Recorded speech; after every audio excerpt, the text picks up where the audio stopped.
What are some of the big trends you can see really emerging at today's event?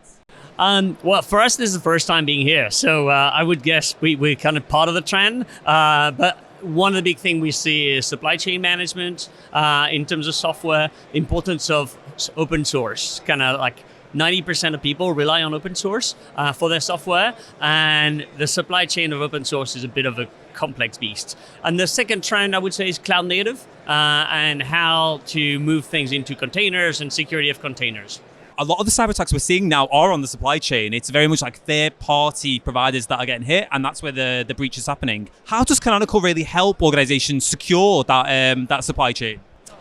We are specialized in open source. We've been supplying an operating system for the last 20 years now. We're celebrating our 20 years. And what people like in an open source is like a series of bits that are working together, secure, and that you know exactly where they come from, and you know who to talk to if you have any problem with those. So that is our background, and we're applying this to the operating system. And a lot of people take bits and bobs of these operating system to build their software, and we want to take our responsibility in that way, especially in the light of CRA, for example, that's coming from the European Union.